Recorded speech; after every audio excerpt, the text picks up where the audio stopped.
Welcome back, guys. Another episode, RX Radio. Before we get into today's guest, just want to let you guys know that Prescript Level 1 October semester is currently up for sale. Seats are going quicker than they ever have gone. So if you guys are interested in securing your spot, 16 weeks, applied biomechanics, functional anatomy, whole lot of fun, great community. You get the Prescript Level 1 manual, gets sent to your door. You get access to the collective, which has access to the Prescript community Discord channel, as well as our Emerging Ideas lecture series, as well as 7 weekly labs that basically run once a day. And weekly lecture, weekly labs, manual, collective, and a whole bunch of fun across 4 months. So give us 4 months and we'll give you a slightly more polished, in some cases, a brand new paradigm in which to train your clients. So PSL1 up for sale, www.pre-script.com.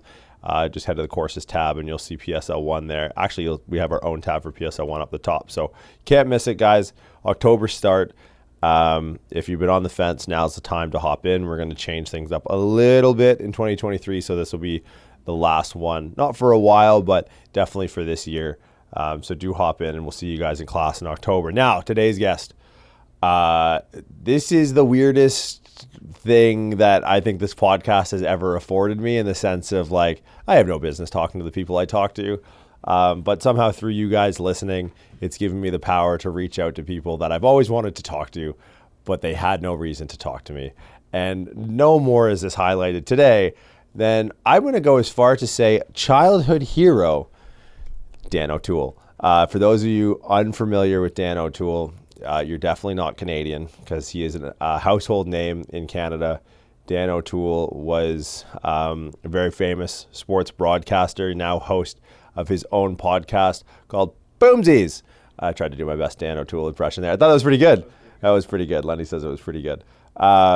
So funny, real, Canadian. It was so cool to be able to chat with him about his journey from, Canadian broadcasting, through the Canadian broadcasting system, out to the United States, where he worked at Fox Sports 1, one of the largest sports shows on the planet, and then ultimately finding his way home, as the hero's journey often ends. So really cool to have Dan on, as salt of the earth Canadian a person as you'd ever want to talk to. A real privilege for me, someone who grew up watching him on TV literally every morning of my life for what seemed like the better part of a decade. Being heavily involved in sports as a kid, and having that shape kind of my career path as an adult. Being able to have Dan on was really neat. So huge thanks to Dan Otoole. If you guys like the sense of humor, if you like the jokes and the stories, I can tell you Boomsies is 1,000 times funnier. Well, not he's as funny, but just obviously it's all him, and the guests he has on and the stories he has through a career in media is it's one of my favorite podcasts. So to have him on, obviously, in his previous influence being on, Canadian broadcasting, but even now being a fan of the podcast. So we'll put the stuff in the show notes for Boomsies. And I'm not going to see the cat cameo is hilarious. So if you guys are watching it on YouTube, do watch the YouTube video to see the cameo with Dan's cat. So without any further ado, guys, do enjoy the episode. Head over to Boomsies, and we'll see you guys next week. Lundy, hit it. You're tuned in to RX Radio. Well, I'm a stickler for time, and I had this scheduled for tomorrow, and now I'm reminded that tomorrow's my sister's birthday when I thought it was Wednesday. Sorry to be the bear. Sorry, and also you're welcome. You're welcome. You're welcome, yeah. I guess the full moon maybe threw me a day off on all of my commitments. It'll do that. It'll definitely do that. This is so strange. Yes, you must get crazy. this a lot, but this is a really strange experience for everyone in the room right now. Why is that? Because I'm waiting for the dun-dun-dun, dun-dun-dun, and then you cut to commercial. But I gotta say, you've aged worse. Then Dan? Dan, you've gracefully. Well, thanks, guys. Way to hold it together. This man. is like meeting my actual dad for the first time. Because he raised me as I skipped school Yeah, Papa? yeah. 20 years. I would Papa? skip draft day every day, or every year. I would skip draft coverage and just watch it on the Yeah. watch it on TV. So I appreciate you taking the time, man. This is really cool.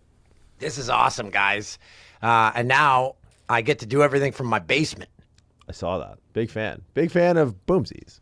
And I must say, the evolution of the theme song has been the evolution of the show. I like the new theme song you got from the beginning, because I remember watching episode 1 and seeing the theme song make its way in.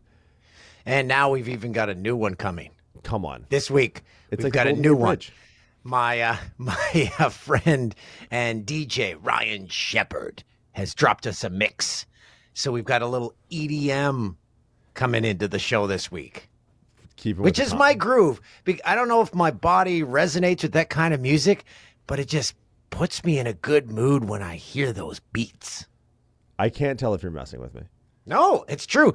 I'm a huge EDM fan. Stop it. I am a massive EDM fan. I would imagine going into your vehicle and just it's all tragically hip. Like when I think Canadian, no? Very rare. Here, I'll go into my Spotify right now. Here's my Spotify. My like songs. First one is Escape from Dead Mouse and KX5. Next is Martin Garrix. We got a Frank Ocean on there. Oh, I got some One Direction. That's always good. It's just that. How are you still in Toronto? Surf Mesa marching band. That's another dance. Bob Moses. That's another dance guy. So it's just must be okay. Can I ask you, because you grew up in, like, close to Peterborough, Ontario? I grew up, on a farm just outside Peterborough, Ontario. Have you ever spent a night at the Junction? Oh, my God, yes. Hell yes. I don't think they're playing Dead Mouse at the Junction. I'm going to go out on a limb here. No Dead Mouse at the Junction. I was just playing in a golf tournament with some buddies, and there was a lot of stories about bars in Peterborough, and they all ended with fights after it. So yeah, it's the one place in the world that I've gone to where people wear like the Howling Wolf shirt, and it's not ironic. Yeah. They're like, that's the guy that's going to kick your ass by the end of the night. It's like, okay, I'm going to leave now. There's a lot by the way, the big radio station in town is the Wolf, and their big call sign is, ow. What do you get from being subtle, right? Yeah. Because you would have moved from LA from Fox Sports 1 back to, you're in Orono, is that correct? Yes, that's right. You got it right. Most people say Orono. No, we're Canadian. Because that should be how it's said, because it's Toronto without the T's. Literally, if you take the T's out of Toronto, you've got Orono. This is, which one's this? Oh, that's Rory. That's co-host. The other one had his testicles cut off last week. We've all been there. A moment of silence. A moment of RIP. So I talked about this on the podcast. Imagine that cat's day. He wakes up, he's like, oh man, this is going to be the greatest day. I'm going to run around. And then he gets put in a cage and then wakes up from being put under and has no nuts. Yeah, it's a matzo ball. Sounds like a wedding. Sounds like a wedding. Wow. Wake up for a great day, you pass out, you don't know where you are. The next day you have no nuts. There you go. Right. Jeez. I'm not married. No, clearly. We can tell we don't got to worry about that for a while. We should probably do like a formal intro. We might just do this after. Yeah. Conscious of your time, how long we got you for? I literally have nothing else to do. Okay. I have an interview I have an interview of my own to tape with one Julie Stewart-Banks. And then I was going to go golfing at some point, but it's raining out, so I've got nothing to do. Okay. So put me in for 5 hours. 5 hours. Okay, Lundy, clear the spread. Well, again, man, we appreciate you coming on, taking the time. Everyone in this room grew up watching, and that must be a weird sentiment to hear. Grew up watching you on TV. Get that a lot, and I before took it as, oh man, I'm old. Now I take it as a compliment, and I say thank you to people. I'm getting better at accepting compliments as opposed to deflecting them like I always did, being raised a Roman Catholic. Right. Comes with the territory, doesn't it? That's right. So, because you started off out west, right? You started off your broadcasting sort of journey out west in BC, which is where Bax is from. Yeah, that's right. In Little Ladner, which is outside Vancouver. I flew around on a plane, did airborne traffic reporting, did 501 flights. It was a trippy experience. So you were like traffic on the twos kind of thing. Correct. So I did the morning and afternoon drive, and this is a kid from Ontario, who was doing traffic in BC. So I was messing up every single road. But this is before social media, so they just had to field a lot of phone calls at the radio stations. They're like, has this guy ever been on any of these roads before? He's saying them all wrong. And my name in that airplane, Captain D. No. Also something that you couldn't get away with thanks to social media. Absolutely not. Captain D. Yeah, they wanted me to seem like I was the guy flying the plane, so that's what they named me. I wouldn't want that. I don't want the imagery of the guy not paying attention behind the wheel of a plane, right? Here's the thing. My pilot had to wake me up to do my reports because I don't know about you guys, but as soon as I sit on a plane, the engine noise is like white noise to me and I'm out. So I was the same in the little Cessna. So he'd be elbowing me. I'm like, well, he's like, you got to do your report in 1 minute. I'm like, oh, okay. So, yeah, thank God he was paying attention because if we were both sleeping, that would have been a bad story. So how do you go from traffic to sports? So I was doing sports when I was in college in Ottawa. I was doing the Ottawa 67s play-by-play, which is a team in the OHL. And I always wanted to continue that. So when I was doing airborne traffic reporting in Vancouver, I kept my feelers out and I saw that there was a play-by-play job open up in Fort McMurray, Alberta. So I applied to that and I bought a map to see where it was. Again, this is before the internet. Well, the internet was around. It's just not many people had it. So I bought a map of Canada, and this map showed Alberta, and then there was a little arrow that's above Edmonton that said to Fort McMurray. So they didn't even put Fort McMurray wasn't even on the map, and I was moving there.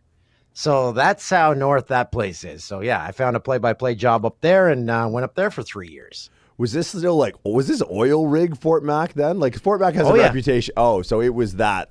Like it is. Oh yeah, they've been digging for oil there forever. So yeah, if you've ever been, it's a beautiful little town. It smells like oil. A lot of trucks. It's the per capita truck capital, I think, of North America. And a lot of people making a lot of money. My girlfriend at the time up there, her boyfriend was a pipe fitter living at home. And he was making like $150,000 a year. Hold on. I'm not great at math. I'm not great at math, but I'm trying to figure that one out. Your girlfriend at the time's boyfriend. Oh, sorry, brother. Okay, did I say boyfriend? That's the whole podcast right there. My only memory of Fort McMurray now is it's just a bunch of coked up Newfies, right? Like, isn't that all Fort Mac is? There's a lot of Newfoundlanders. Yep, Lord, Thunder, and Jesus by. And then their plan usually was like go up there for a few years, make some money, and then go back. But then everyone falls in love with the money because they're making so much. And then they fly back once every couple weeks, or there is a direct flight from Fort McMurray to Newfoundland. At least there was. I'm not sure if they're still doing it. Sometimes it stops in Toronto. But yeah, there's a lot of money to be made if you have a trade. Yes. So if you're a tradesman, that's the place to go. Sportscaster? Here's the thing. I was the highest paid person at my radio station. Everyone thought I was rich because I was making $2,000 a month. Is that livable? In Fort Mac. I made it work. Yeah. So that's what I was making, and people were like, "Oh man, you got it made." And then when do you get the call? It was a different time. Like, when do you get the call to go? Because like that in itself seems like almost the most stark progression from flying in the plane to moving to Fort Mac. The rest of it's like, okay, at least he's in the ballpark. Yeah, the exile ends. You come back to Ontario.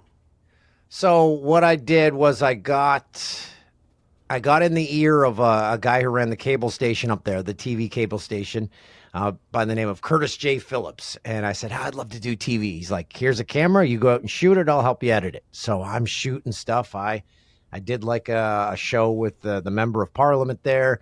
I did a show on the oil barons. I did a golf show that did golf tips with a pro in one of the courses up there.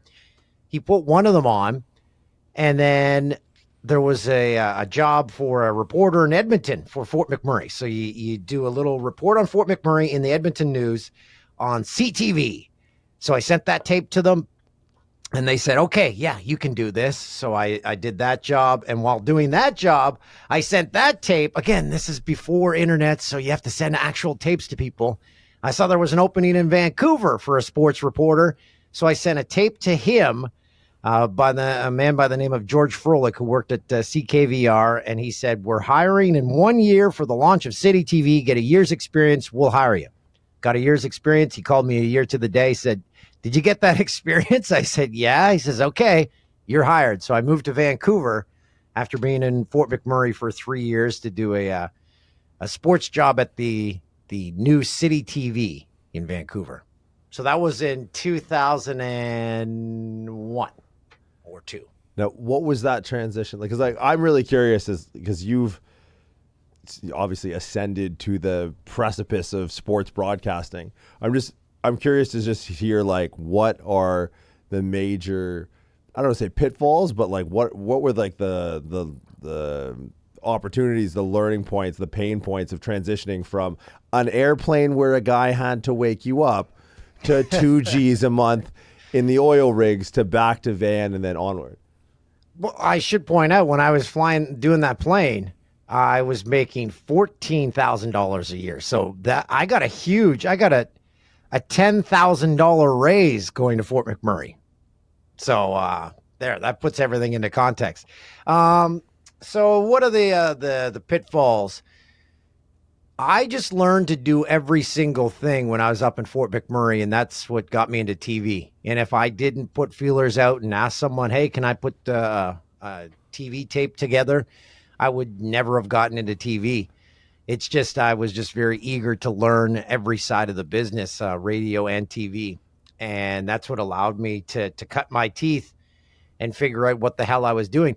And I fibbed a lot. When I got the job with CTV, they asked me, and they're like, do you know how to work a camera? I'm like, oh yeah, of course I do. So the first story I shot, if you guys know anything about cameras, you have to white balance them. I didn't know how to do that. So it looked like I had shot it through an aquarium. They're like, have you ever worked a camera before? I'm like, yeah, it's just I shot on a different one. Now, explain to me how to use this one like I've never used it before. Just really dummy it down for me. So I think they kind of knew at that point that I'd never worked it before. So they just went along. They're like, okay, here's how you actually use the camera. So I fibbed my way into that TV job, but it all worked out. And then after I got to Vancouver, I was only there for about 9 months when TSN called me, and the guy offered me a job in Toronto, and I turned it down. They thought I was a brilliant negotiator. I was dating Miss Molson Indy in Vancouver. I was going out with my buddies every single night. I was like, this is the life. Vancouver's so beautiful. And whenever they call and offer me a job at TSN, I'm like, no, I actually really like it here. And then they thought I was a brilliant negotiator. They'd get other people. They got like James Duthie to call me and say, hey, man, I totally understand, but this is a great job. And finally, they convinced me after a few phone calls to make the trip to Toronto. So that happened in 2002.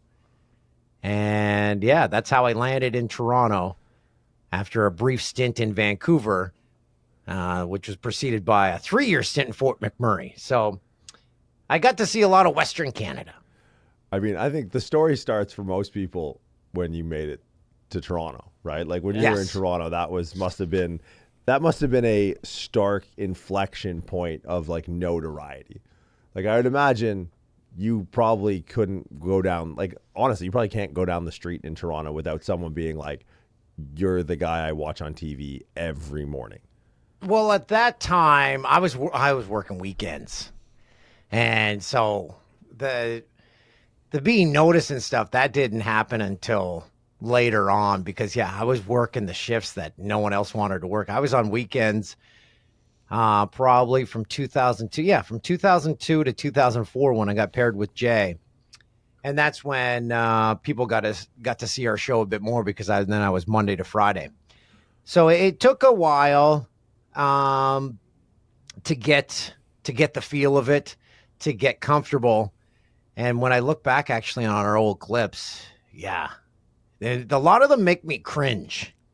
And I feel bad saying that because people people say, oh man, I love those old clips. And in my mind, I'm like, I despise them because I didn't know what I was doing. I was still figuring it out. I wasn't a comedic actor or anything like that.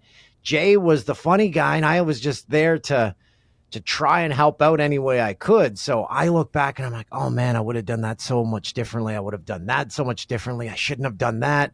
So I've got to find a better way of accepting that when people say, oh, I love those clips. Maybe you guys can help me out. What should I say instead of saying, those make me cringe? Own it. I think so Bobrovsky is still playing. Yeah. So I love Bobrovsky. It's Jay. That's all Jay. And I don't every time, and I say it in public out loud in places that don't understand hockey, and I say, Bobrovsky, you're off the case. Yes. Every single time I hear his name. So perfect. I mean, it's part of the Canadian vernacular. You guys were like Merriam-Webster. Like you guys introduced words into Canadian parlance. Like that was how you dictated how people spoke about sports. That's the way we wanted to do a show. We wanted to do a show that we would be entertained by, that we would watch at home.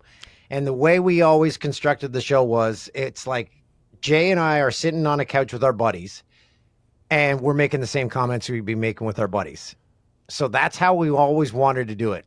And selfishly, we wanted to do a show that would make us laugh. So that's how we got to a point where we felt very comfortable. It wasn't immediate to get there, because to get to that same level of where Jay and I can finish each other's sentences, we were just in Montreal together with a buddy.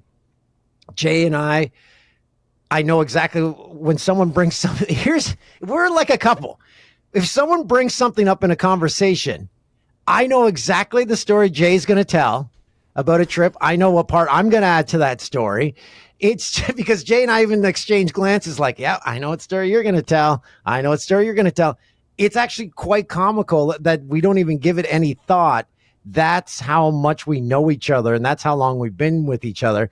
We've both outlasted, well, he was married, and then he's with his wife now. I was married. So we were with each other longer than our previous first marriages. So that's a solid friendship. You earned it. That's right. Well, we figured out a great relationship. Never have any fights and never sleep together. There you go. Big. That's the cornerstones. In my experience, it's been a cornerstone. What was the first day like? Because I'm assuming you guys had a prior relationship. You were familiar with each other in the network before the first broadcast. But first impressions of each other. Because I almost imagine it like the scene of Step Brothers. Yeah. Where they where John C. Reilly makes them call him Nighthawk or something like that. I imagine the first day. What were the first impressions of one another when you guys first met? I was nervous because all my friends were like, oh, what's Jay like? I'm like, I actually haven't even met him. I don't think I met him until the first day that I did a show with him. And I remember we did the show, and the way the show works, if you do if you mess up anything, you can re-record it. Then they just, they fix it for when they repeat it in the morning. And it went so bad, the first show, I said his name wrong. What'd you say? I think I said Jay on Rat. Ooh, and then Jay's at the end of it, he's like, okay, are we going to have him say my name correctly? So that's how bad it was from the very start. But I'm pretty sure I said his name wrong the first time we ever did a show. And then after that first show, we weren't technically paired together until probably 6 or 7 months later. So it was a rocky start, to say the least. And then what's I've always been curious from again, I grew up watching both you guys every single day. What's the writing process like? Because there's a stack of paper in front of both you guys that I feel there was never anything on. Just the way you delivered it, right? I was like, there's nothing written on this paper. So I'm just so curious about what the writing process is. You spoke to. I'll tell you exactly. The show.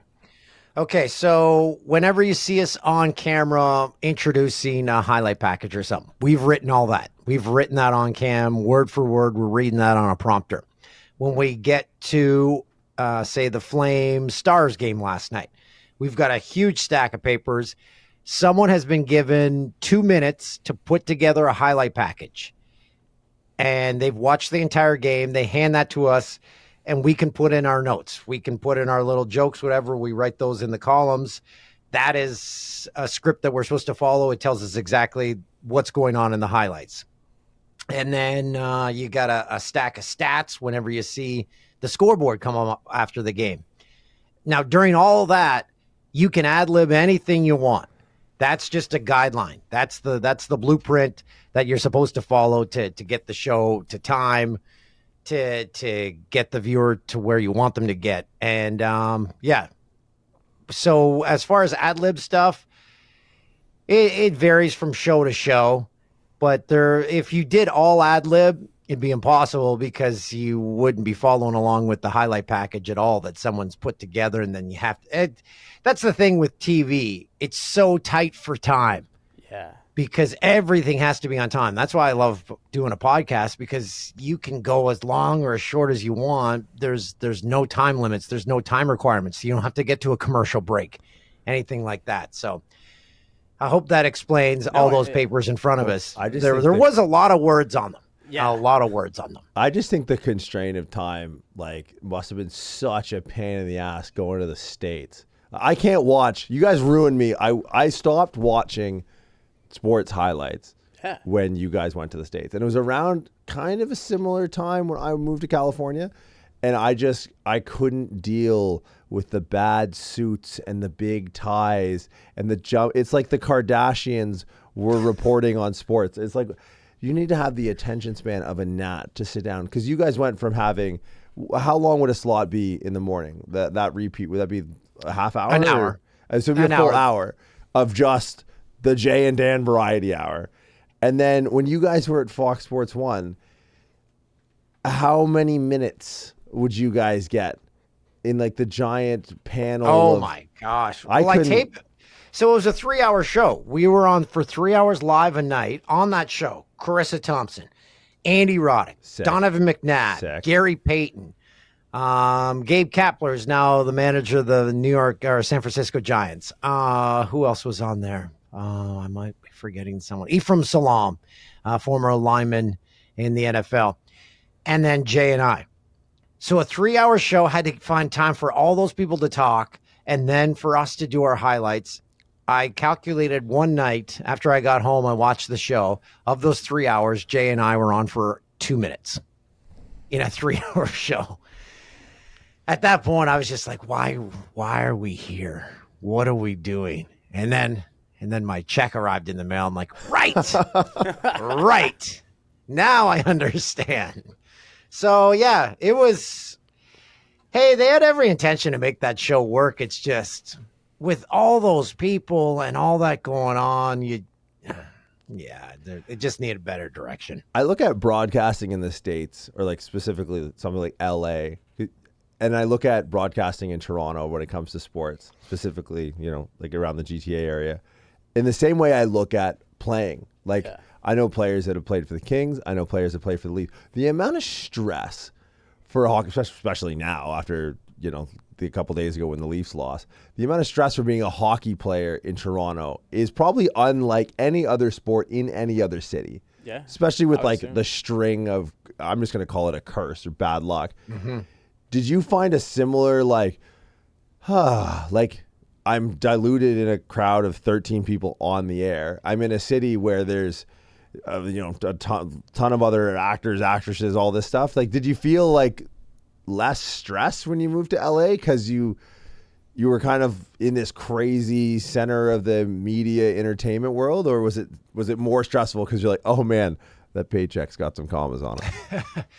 Well, the thing that with the being recognized, how I always told people, if I'm at a Leaf game and then buddies does that get annoying? And I said to them, well, it tells me people are watching our show. And if that wasn't happening, then I'd be worried.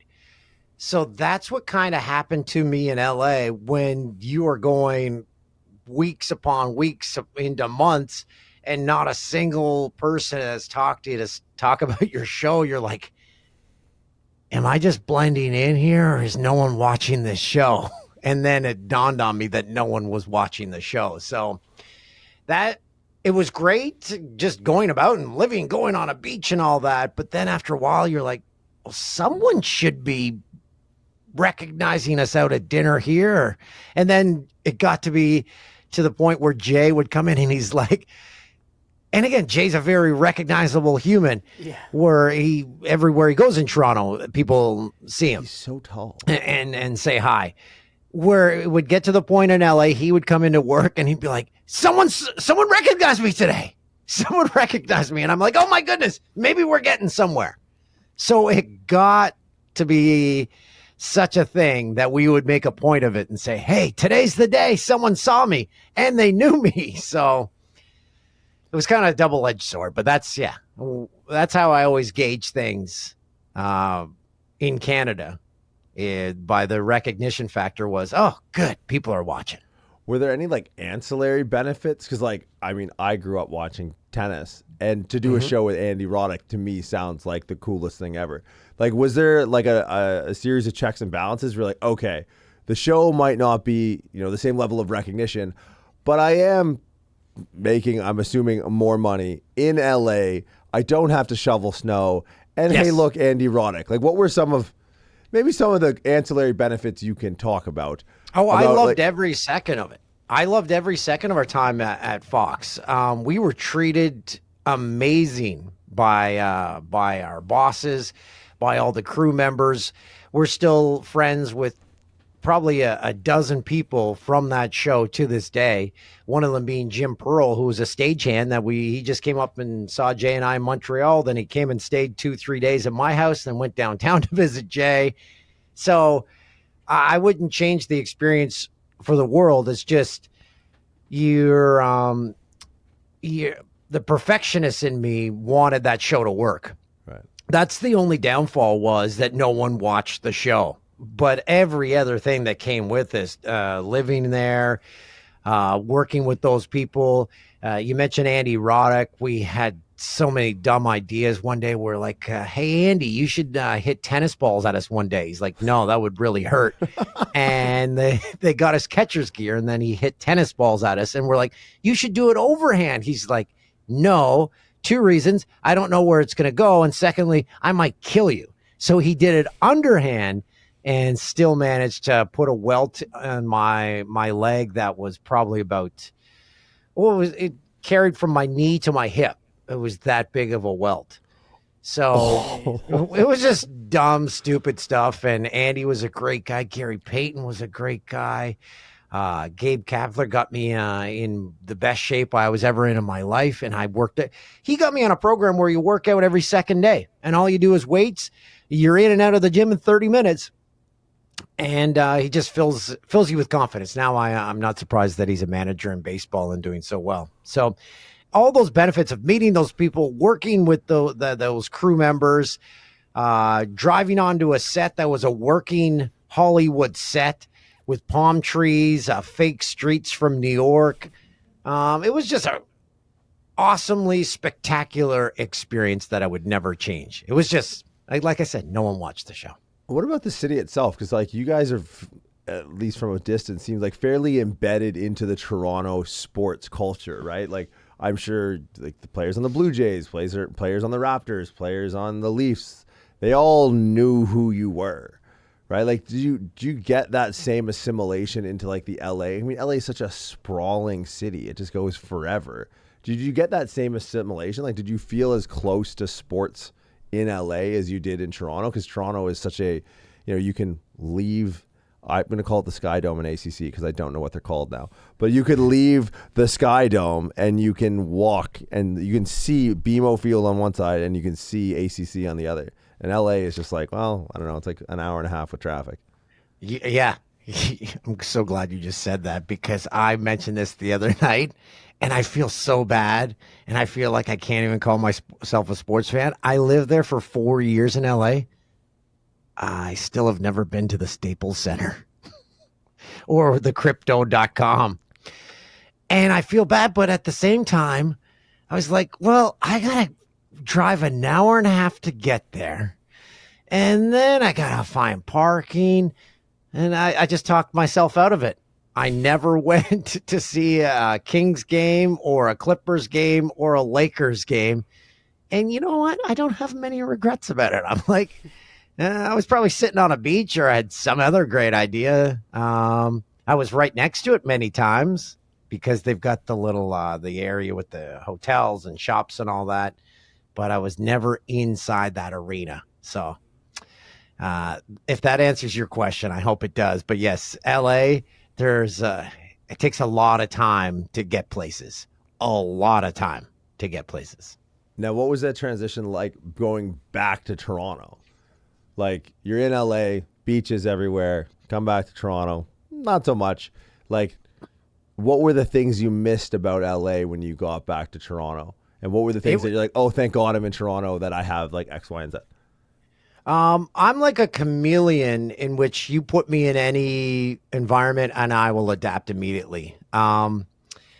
It was funny though. Some days you'd wake up being back in Canada after living in LA for 4 years. And you're like, was that just a dream? Did that actually happen? What's going on here? And I always make myself enjoy whatever environment I'm in to the max. So when I was in LA, people would say, do you miss the seasons? And I'm like, hell no, it's 75 and sunny every day. And then when I got back to Canada, I realized I'm like, no, I did miss the seasons. When you have a 25 degrees Celsius day in May in Canada, you enjoy every ounce of that day. People are walking around smiling like, I haven't felt heat in months. Meanwhile, if you have the same temperature day in May in LA, it's just another day. So you learn to appreciate beautiful days more living in Canada. But this winter was so harsh in Canada that at the end of it, I was like, I'm done. I can't do this anymore. Why do we live here? This is so cold. Can I move back to LA? So you do get tested by the weather in Canada.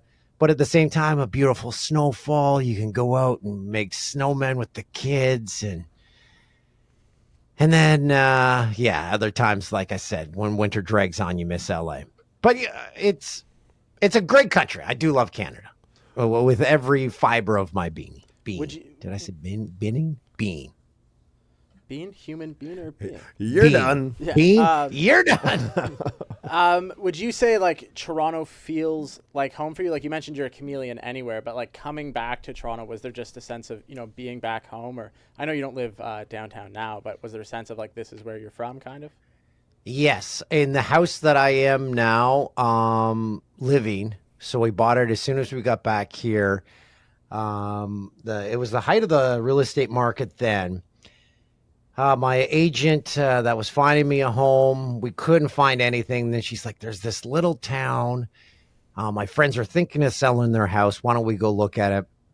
Walked around this place with my kids. We went to the back and there's a waterfall in government land. There's like 800 acres of it. It's right behind our house. And she turns to me. She's like, can we get this place? So I'm like, yes. So we bought it, and this is our forever home. It was built in 1875 in this small little town that we're on Main Street with so much to do and so many memories created every single day that, yes, it definitely feels like home, in which I'm 30 minutes away from my mom and my sister and my brother. So, yes, you could not make it feel like home any more than it does now. So it was great coming back and great getting free healthcare again. I can only imagine. That has to be the strangest. Here's how you guys know how horrible Twitter and social media is. Yeah. So I get back to Canada and I go and sign up for my free government healthcare, and I sent out a simple tweet saying it's so great being back in Canada. I went and got what's called OHIP. I went and got my OHIP. They didn't ask me a single thing about my medical history, and I didn't have to pay a cent. Guess what the comments were? Oh, no. You pay through your taxes. If you think healthcare's free, then you're an idiot. I'm like, dude, I just lived in the States, and for basic coverage for a family, it was like $1,700 a month. So this is free. This is free healthcare. Yes, our taxes go to it, but I paid the same amount of taxes I did in California that I do here, and I don't get free healthcare in California. Anyway, sorry, I got hit by these a comments car. drive me nuts. I lived in San Francisco for 7 years. I got hit by a car, like on my bicycle, and a guy yelled from the side of the road, said, not, hey man, are you okay? He goes, hey, do you have insurance? And I said, no, bleeding in the street. And he walked away. Because he was like, look, I'm doing you a solid, man. I'm not going to call the ambulance. It's going to cost you like $2,000 just for the ambulance if you don't have insurance. So I was like, no, fly me back to Detroit Metro. I'll drive back to Windsor, Ontario myself. Yeah, it's insane. If you go to the hospital here after a car accident, or if you go to have a baby, you don't sign a single paper. You walk in and you walk out. It is so bizarre. And we take it for granted a lot of the time. While in America, you know what it's like. There's no comparison. And the way that Americans, I've seen experts talk on this, how Americans were taught that or convinced our system of free healthcare is like, you don't want that here. Why would you ever want that? Well, why wouldn't you? Why wouldn't you want free healthcare? And you don't have to find a copay, or there's so many terms that you guys have to deal with in the States for healthcare that we don't even ever have to think about. It must cause a lot of stress. Well, I just think you come from the most quintessentially, and I think at one point it was actually voted the most Canadian city. Like Peterborough is Canada. Yeah. Like there's no place in Canada that embodies what other people think the Canadian stereotype more than like Peterborough, Lindsay, surrounding areas. And then you went to like the epitome of the United States. Like you went to capitalism central and then went back, which must have been the weirdest thing. The flight from LA to Orono. I don't know if a person in human history has ever booked that itinerary. Like the Uber driver. I said that. I think I'm the first person to ever move from Marina Del Rey, California to Orono, Ontario. There maybe other people have moved back from California to Ontario, obviously, but not from those two cities. So I think I was the first. I feel like it's a movie set, like going from LA to Orono is like literally they're pulling the backdrop off, and it's like, no, it's actually just nothing. That's just a because you must have. Or what is the population of Orono? Because now you must be coming full circle to being recognized all the time, whether you're known for being in broadcasting or not, because everyone must just know everyone in your town. That's right. So here's how I'm known. My neighbor across the street is Dan, and my neighbor 2 doors down is Dan. So Dan across the street is Big Dan. The Dan 2 doors down is Downtown Dan. And I am Hollywood Dan. Hollywood Dan. Like That's that. such a Windsor thing. Yeah. Like my dad's name is Andrew from Windsor, and he's Wee Andy. Right. His dad was Big Andy. His grandfather was Andrew, and then the guy across the street was Drew. Yeah, it keeps it easy. The whole street was Wee just Andy. Andrews. Yeah, Wee Andy. I like that. Now, how is obviously the transition from LA back to Orono must have had its difficulties, challenges, but also upsides. What about going from Fox Sports 1 to the set of Boomsies? Well, there was my previous employer mixed there in the middle. But I now have the greatest job I've ever had in my adult life. Reason being, the commute is awesome. I walk down the stairs. Secondly, my bosses listen to what I have to say. If they say, hey, you should try this, I'll say, no, I don't want to do that. They're like, okay, broadcasting. We're in the casino industry. You steer the ship on this one. So just from the standpoint of I get to do anything I want and I have complete creative control over what happens in the studio is something I've never experienced, because my entire broadcast career, I've been handed, okay, here's a script, do that. But I don't want to. Well, you're going to do it. Okay. You're told when to show up. what not to say, what you can say. Here, I can talk about or do anything I want with zero notes handed to me from executives, zero phone calls, zero ramifications if I say something about a sponsor that they might not like. Not that I'm out there to trash sponsors, but I just like saying whatever's on the top of my head. So I really think Canadian Tire dropped the ball in that commercial as well. So I'm right there with you. No, I always go off about Tim Hortons because their food is atrocious. Their food, I always say their marketing campaign, their next one should be, hey, I'm Jim, president of Tim Hortons. We screwed up. Our food is really bad. We're starting over because the chili tastes like the sandwich tastes like the soup. It all tastes the same. The soup tastes like a latte. That's where we start running into issues.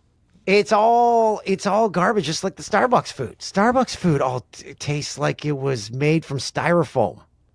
So I just want food that tastes like food. That's all I'm asking. You started a trend, and I don't know if you realize that you started it, but the anonymous producer references started with 100%. You. Like Rogan, like throw to Jamie. No one knows what Jamie looks like on the Rogan podcast. We do it with our producer Kyle here, but you guys were the first to reference the Ghost in the Machine, Producer Tim. Producer Tim, that's right, and he's now working on this podcast, Boomsies. We did it one night. I remember the show when Jay and I were first paired together, and we were doing an early show. So we were doing a double shift. We were doing the 10 o'clock to 11:30. Then we were doing our show right after. And producer Tim was sitting in the newsroom behind us. And we're like, oh, and that show's going to be produced by Tim. And we could see in the monitor that. And we're like, actually, there he is right there. And then we were like pointing him out. They're like, well, that's producer Tim. So that's where it all started. And then he actually went to LA with us. Everyone was very excited to meet him when we got to LA. He's never been seen on camera, just a silhouette of him. So a lot of people still wonder, and a lot of people probably will never get to see the face of producer Tim in their lifetime. I can't count how many times I've Google searched producer Tim just to try and figure out. It's like, I wonder if I'm going to walk by this guy in a grocery store. It's like Wilson before. from Home Improvement. Exactly. You just get like the whole fence thing with his head over the top. Yeah. Now, from a broadcaster perspective, are there things that you look at currently, like in the, I don't want to say trends or anything like that, but are there things that you look at in broadcasting now through like a different set of eyes because you've gone through the entirety of every type of broadcasting, every type of medium? Like, can you watch sports and listen to broadcasting, or can you watch sportscasters do highlights, or is it like, are you too critical of delivery or the jokes or the organization? Like, do you look at it from like amazing, good. So what is the thing that, because I have my short list of broadcasters that I like, and I have a long list of broadcasters that I don't like. Like, there are people, if I watch a game, I'm turning it off. Yeah. If they're broadcasting a game, it's done. Well, I'll catch the highlights in the morning. So I watch sports probably exactly the same way. There's broadcasters where I hear and I'm like, how did they get a job? Or why are they saying that? Because I always go back to one of the first things Jay said to me when we were paired together. He said a joke, and then I tried to add something on, and it was like a throwaway line. I'm like, oh, that probably hurt. And then we got to commercial. He looked at me, he's like, if something's that you're going to say isn't funny, just don't say anything. And that always stuck with me. And 90% of our bits on our show for the rest of the time was because one of us didn't say something or didn't feel the need to just talk because there was dead air. So I see broadcasters now and I'm like, why did you say that? There's no point to that line.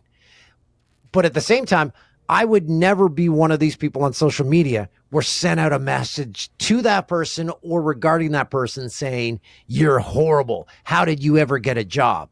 I have so many actors in Hollywood that I don't like their movies, or I don't like a movie in general. I would never send out a comment because I know how many people work on that movie.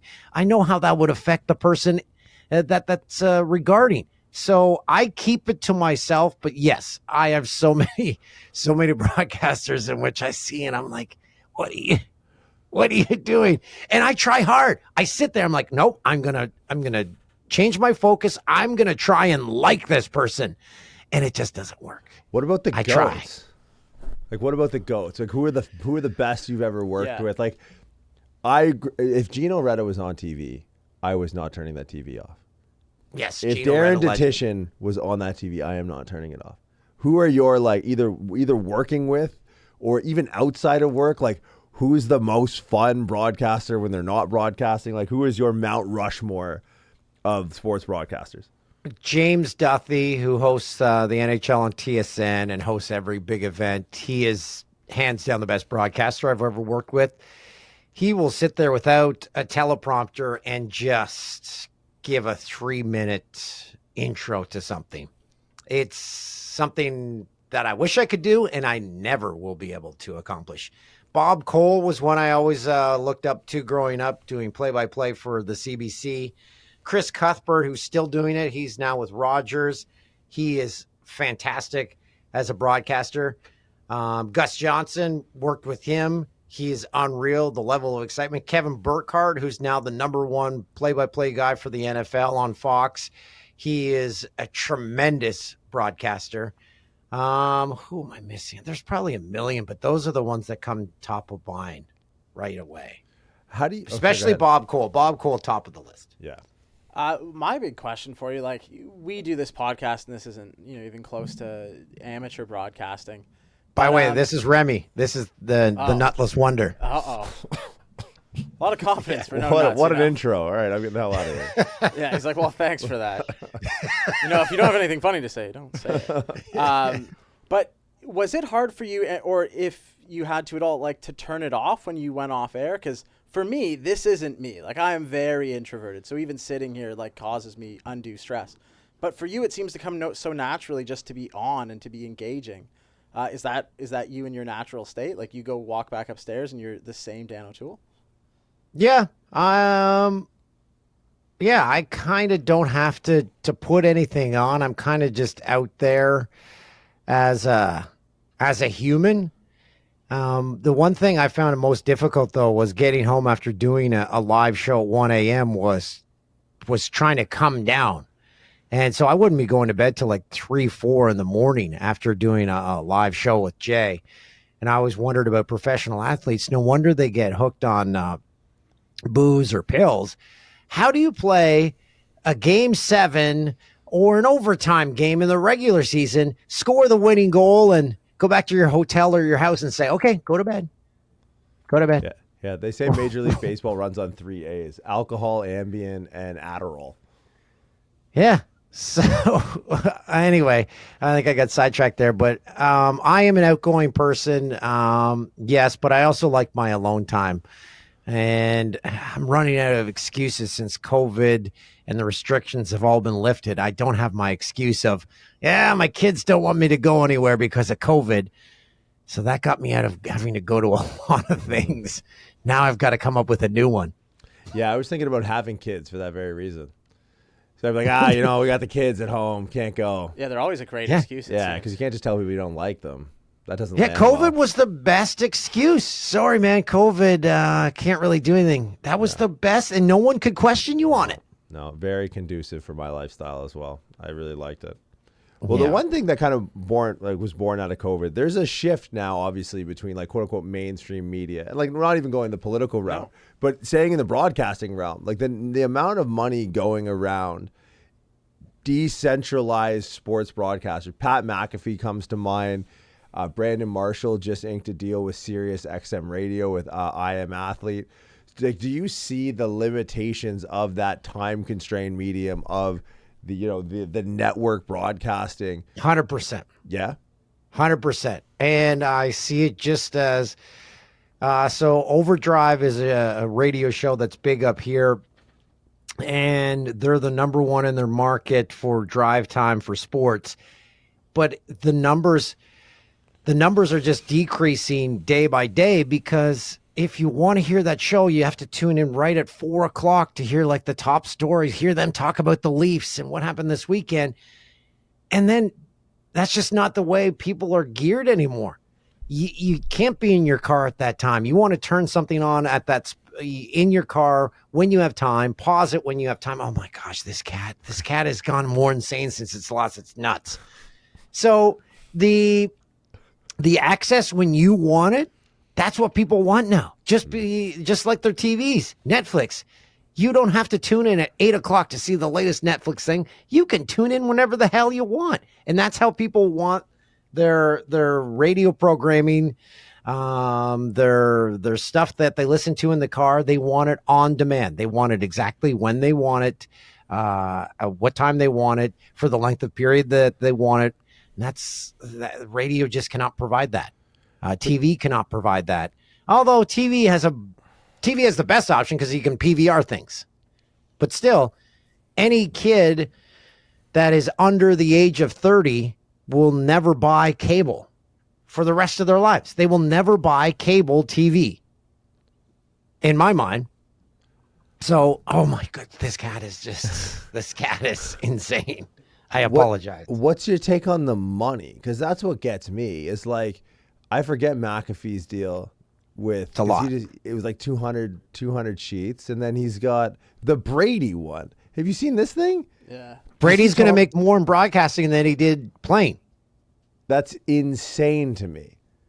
Like, is that a bubble? Do you see that as sustainable from a broadcaster's perspective, or is this just how valuable like entertainment and information has become? Well, that's how valuable Tom Brady is. People are going to tune in for him. At the same time, and I'm shooting fellow broadcasters in the foot, but if I'm calling play-by-play on something, no one's tuning into that. If another, okay, Cat, like what? I don't know what's going on here. I don't know what you're on. Get off of it. You're supposed to calm down. There's only a few Tom Bradys. There's only a few Tony Romos. But when a big broadcast crew is calling a big game, my belief is people are tuning in no matter who's calling that game. Right. Yeah. Like Troy Aikman and Joe Buck. They always called the game of the week on Fox. You're tuning in because it's the Cowboys and Packers. You aren't tuning in because it's Joe Buck and Troy Aikman. So I always find that baffling. Maybe put those guys on like the worst game of the week, your worst matchup, and see if the ratings follow. But people are going to tune in for Tom Brady, 1,000%. And I hope this trend continues. People get massive deals in broadcasting because I'm a broadcaster, so I want that trajectory to continue. Do you think conventional broadcasting is something you'd ever re-enter into in some role? For a lot of money. If I got paid 5 times more than what I was paid before, I have no desire. You know what? People ask me all the time, they're like, oh, do you miss it? I don't miss it for a second. I don't miss leaving my house at, this cat is insane. It's revenge. You had this coming. You earned this. You know that, right? You deserve everything you're getting right now. I don't miss leaving my house at 9 at night and not getting home till 2 a.m, then trying to wake up and get kids to school and make lunches and then try to be a contributing member of society when you're a walking zombie at all times. Yeah. I don't miss that at all. And I always point this out. Maybe the younger me, there was a piece of my ego that was, I've got to be on TV. But I now have a job where I still am on TV. I'm actually seeing more than I ever was because we run our Bet Rivers commercials during all the big sporting events up here. And being on TV never got me access to a better table or anything like that because I live in the sticks. So I don't need to be on TV. I love being at home. I love devoting every single second to my kids. And there's no part of me that wants to go back there. And if it did, build me a TV studio in my basement so I can do it from here as well. So hopefully that answers your question. Yeah, and the best answer. Do we have this is going to Can we bottle what this cat is on? Can we bottle it up? The best reel. It's just a cat. It's on a loop. It's following the same route, just popping up here and rubbing its ass against my microphone. Our producer's a big cat guy, so he's loving this right Yeah. now. Now, have you added any more to your wish list of guests? I know that was been like a long time trend since the beginning of the beginning of Boomsies. right. Do you have an up to date list on? Do you have it written down? Are these the notes? Come on! All producer's right, just handed him the let's notes. go. Top You to guys bottom. read it? So we got Sidney Crosby, Harry Connick Jr., Garth Lord, right? Lord, Yes. We've had him. He's behind me. Yep. Seth Meyers, Bob Cole, Biebs, Theo Vaughn, and David Spade. Nothing speaks to your humor on broadcasting like that series of projected guests. So I can run through each one. Sidney Crosby, because he's my favorite hockey player. Harry Connick Jr., great musician, a great singer. He's the first CD I ever owned. Yes, I own CDs. It was the Harry Met Sally soundtrack. Garth Orge was my favorite Jay. He's behind me here in the baseball card. Seth Meyers, the greatest late night comedian going right now. He is working on another level that people can't even find. His writing team, everything he does with a closer look is just fantastic. Bob Cole was my favorite play-by-play guy growing up. Justin Bieber, because I like the guy. I like him. Talk about him being from Stratford and his affiliation with Tim Hortons and the Timbits. What do you guys think he made off that? I always I don't, dude. Is he? I can't imagine he's hurting for cash, but he looks like he's hurting for cash. I don't think he had to do that. Like that would have been at 3-4 million minimum. You think? Yes, I've seven easily. figures for sure. People were buying empty Timbit boxes for cash, just because it said Tim Biebs on it. Just like a Supreme jacket or something. Yeah. I can't believe So they maybe he discontinued got it. a deal. Well, it was a limited time. So his team is probably looking at those numbers and saying, "Guys, look how much profit we got here." Maybe he got a cut of the profit. I don't know. And then David Spade, who is amazing on any show he's ever been on. David Spade is the greatest talk show guest in the history of the world, and I want him to come on here. Cameo appearance in a Kid Rock song. Really, I think he's Joe Dirt in it, probably. Is American Badass. Maybe. Your mom's a big Kid Rock fan. I took my mother to see Kid Rock for Mother's Day at Mountain View Amphitheater in Mountain View, California. Jesus. That's what happens when you take the kid out of Windsor. Yeah. Can't take Windsor out of the kid. Take the Kid Rock out of the kid. Can't take the Kid Rock out of Windsor. Yeah. Yeah, That's quite the list. So have you ever been to the Kid Rock bar in Detroit then? That's in the new Joe Louis. I have not. I haven't even been to the new Joe Louis. Yeah. I haven't been home I in a spend a decade. lot of time before COVID in the new Detroit, and I love it. The new Detroit's fun. Yes, because Jay and I did a NASCAR award ceremony once in Vegas because Fox was broadcasting it. It was the first time I ever got a gift basket because we were awards presenters. And I was shocked to find there's actually no basket. And it's in your room. You show up. This was at the Wynn in Vegas, and they've just got everything displayed. There's like blankets. There's like those metal water bottles. There was a gift card for the Wynn, which I immediately ran down to the front desk, and I'm like, "Can I use this towards gaming?" And they're like, "No, you can't."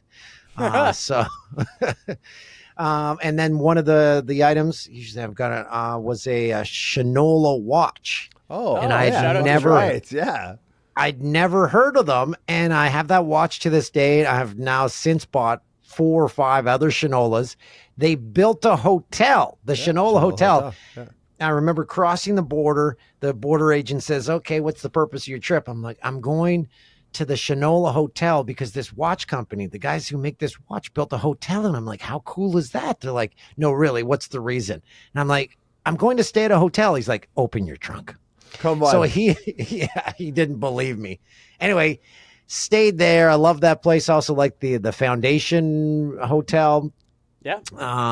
Just awesome. I love New Detroit. I went to a Tigers game there, go to the casinos.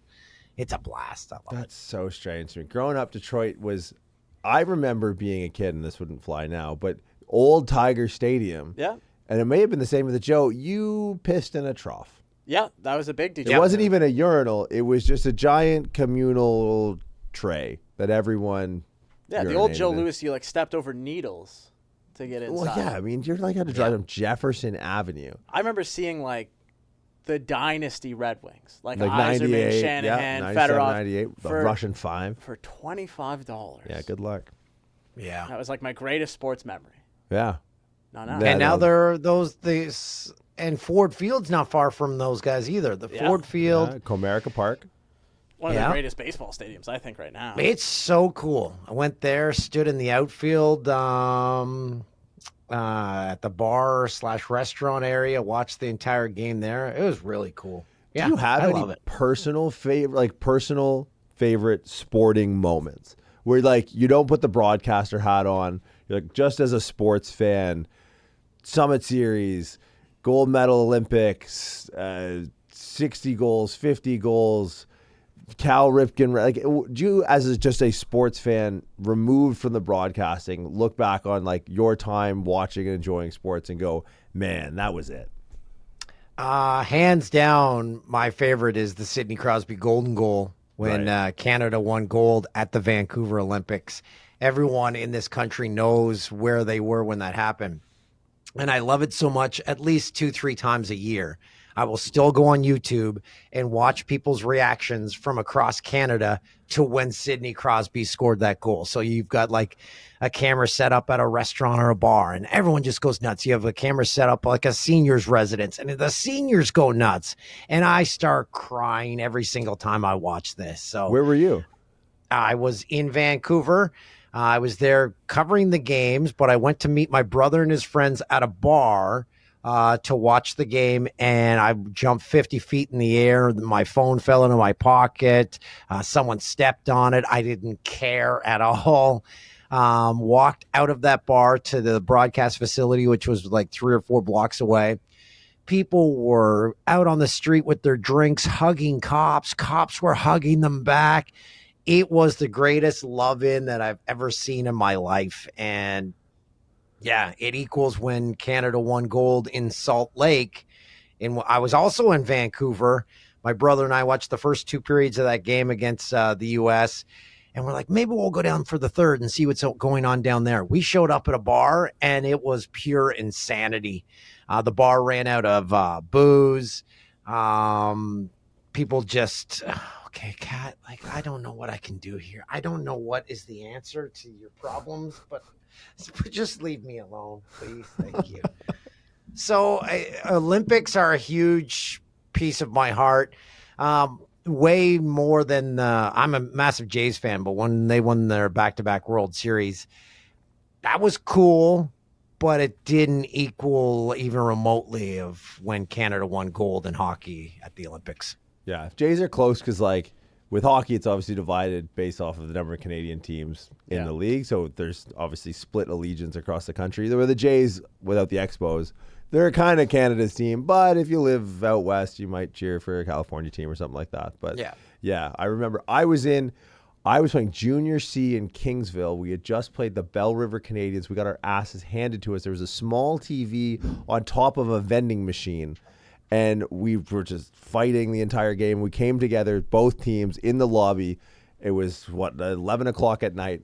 And we both just sat together. Parents, everything. We're all in our suit and ties and our bags. We all just watched this little shitty TV on top of a vending machine, and we all went nuts. Yeah. Nothing makes better. sense.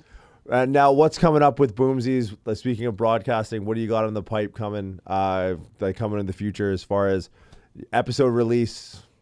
Guests. We tape every Tuesday. Our guests, we kind of figure out, well, one of my guests, Julie Stewart-Banks, just got back to me. She just tested negative for COVID. She tested positive when she was here to cover the Leaf series against Tampa. So she couldn't go to the game, stuck in her hotel room. She's living a nightmare, and now she can finally go back to New York where she lives. So she just had to cancel until we can tape her tomorrow. And then who else do we have coming up? Nate Thompson, the Philadelphia Flyer. That's a good friend. He's coming up next week. But it's a show based around just my life experiences in a small town. And this week I'm going to talk about going to dinner in Toronto with some friends. And I realized that I'm really old. Or maybe dinner experience is different now. But the music was so loud that we gave up trying to speak during dinner. And then after dinner, we realized I was in front of a subwoofer. Like the guys didn't believe me. I'm like, guys, my hair is shaking and my skin is tingling. They're like, okay, easy. It's not that loud. And then someone sat in my chair and they're like, that's trippy. Like you felt like you were high because you're just going like this the whole time. You're like, you feel like your body is vibrating. So I'll be discussing that. Hot button topics. Yeah. Yes. What the kids need to know. But yeah, exactly. Well, That's anyways, right. man, won't take up any more of your time. Really appreciate you taking the time. This has been great for us. Thank you. This is wild to see my TV start talking back. Best of luck with Boomsies. We'll be tuning in. Appreciate everything. We'll talk to you soon.